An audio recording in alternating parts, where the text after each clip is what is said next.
feeling that you could do anything if only you knew what it was. Now, many people lose sight of their goals or find it hard to imagine their perfect life. That's where our life coach, Cassandra Gaisford, comes in. Welcome to the show, Cassandra. Thank you. You're thinking about that, aren't you? The dentist on Thursday. Did you have that same problem? Yeah, but I got butterflies. Really? Made up for it. So today, what we're talking about is, are people dissatisfied out there? Well, a lot of research consistently says that most people, about 60% of the population, the working population, would change jobs if a better one came along, which means that they're sitting there waiting, biding their time, wishing they were somewhere else. So how do you help people, I guess, make that decision or find out what they really want to do? It's kind of a mix of techniques, but I'm really passionate about using creative techniques to sort of reawaken desires, and I think most of us would break through the fear barrier if we just had something compelling enough and exciting enough to aim toward. Yeah. I guess a lot of us, I mean, I look myself personally, I write a lot of my goals down, but I'm a very visual person. I imagine having that those visual goals to look at would be quite rewarding, especially when you meet them. What colour pen do you write your goals in? Blue. Blue. Okay, well that's encouraging, because a lot of people write in black and they don't feel very excited by it.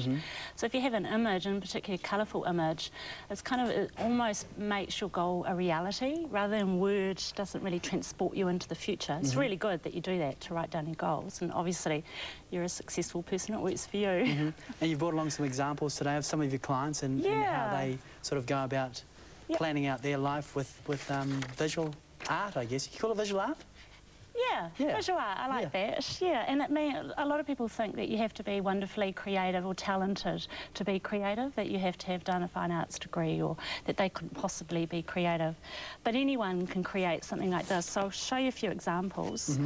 And this, at the heart of it, this image here, Dr. Zeus, I think it said, what does it, can you read it? Take it slowly, this book is dangerous. That's at the heart of it, because this is really powerful. That's what a lot of research shows, why people don't write their goals down. So if we look at it, there's just various images in here. This particular client wants to have some time working offshore in Bali, so she wants to spend 6 months of the year living and working in Bali. So there's images there of somebody successful who's achieved that. There's Cassandra, what about people quotes? that want to get started and they don't have an idea in their head? What would you say to them in order to get them started? Where to start? I think it all begins with an idea. So it could be just as simple as getting a magazine that inspires you. What's your favourite magazine? I'm not really a big magazine person. Should I say Woman's Day? Why not? The horoscope section. But it might just be collecting or going to a magazine stall and seeing something that jumps out at you. It could be, I've been to the movies recently and I've just got the little flyers from the movies, because there might be a word or a phrase or something that stands out that kind of connects. That's good. This woman here, a lot of it is visualising her dream home. So she's just got some cuttings from different magazines that are interiors magazines. We talked about that before. You were talking about visualisation and how important that is in terms of sort of planning on what you want to do for the future.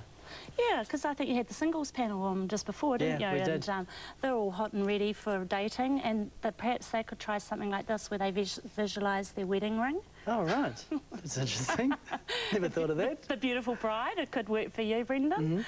All the different, maybe it's just where the wedding's going to be held, and it might seem really far-fetched for people, but it all begins with something inspiring that you then kind of will, almost like life seems to happen and events seem to occur that kind of bring it into being.